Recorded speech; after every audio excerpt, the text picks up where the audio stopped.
ہم یہ 74-75 سال ہمارے یہ ہو گئے، ہم نہیں بنا سکے اپنے لیے کوئی سسٹم ایسا، یعنی سسٹم حکمران کی ذمہ داری. پہلی بات تو خشیت ہے کہ اللہ کی خشیت میرے دل میں رہے، انفرادی طور پر، انفرادی طور پہ حرام لقمہ میرے پیٹ میں نہیں جائے. یہ جو باطل ہے یہ میرے اندر نہ آئے، میرے اندر صرف حق آئے. اللہ اکبر، اللہ اکبر. تو میں باطل طریقے سے مال نہیں کھاؤں، میں سسٹم کو پکا کیسے بنا سکتا ہوں. ہمارے حکمرانوں کو آپ کو نصیحت کیجئے، اور دنیا بھر میں آپ بھی جاتے ہیں، آپ دیکھتے ہیں سسٹمز کو جس طرح چل رہے ہیں. ہم سے غلطی کیا ہو رہی ہے؟ دیکھیے سب سے بنیادی بات جیسے آپ نے فرمایا کہ انفرادی طور پر بھی ہر شخص کی ذمہ داری ہے کہ وہ رب تبارک و تعالیٰ سے ڈرے. ٹھیک ہے.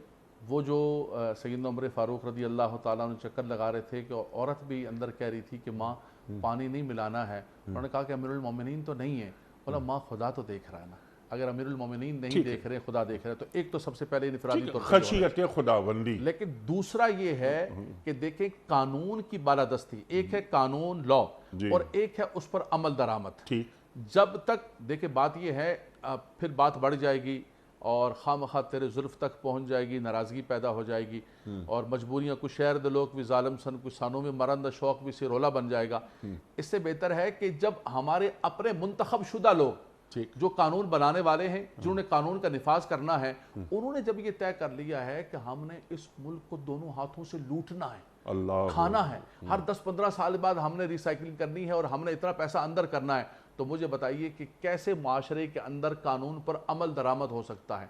قانون پر عمل درآمد ہونے کے لیے ہر ایک کی ذمہ داری ہے، انفرادی طور پہ بھی ذمہ داری ہے، محراب ممبر کی ذمہ داری ہے، مقننہ کی ذمہ داری ہے، اداروں کی ذمہ داری ہے. جب تک یہ سارے کے سارے سسٹم مل کر نہیں چاہیں گے کہ ہم نے اس اپنے ملک کو کرپشن سے پاک کرنا ہے، ہم نے یہ جو پوری نسل در نسل اور پوری قوم ہماری 75 سال سے ہم جو ہے پیچھے کی طرف جا رہے ہیں، بربادی کی طرف جا رہے ہیں، یہ جب تک ہم نہیں سوچ کے کریں گے اس وقت تک پتے کی تبدیلی قانون کرتا ہے. آپ نے کہا نا کہ لوگ کہتے ہیں کہ میں کرنا چاہتا ہوں لیکن میں نہیں کر سکتا ہوں. قانون کی بالادستی اور قانون کا نفاذ ہے، قانون کا عمل درآمد. وہ قانون صرف کتابوں کے اندر موجود نہیں ہے، وہ زمین پر نظر آتا ہے.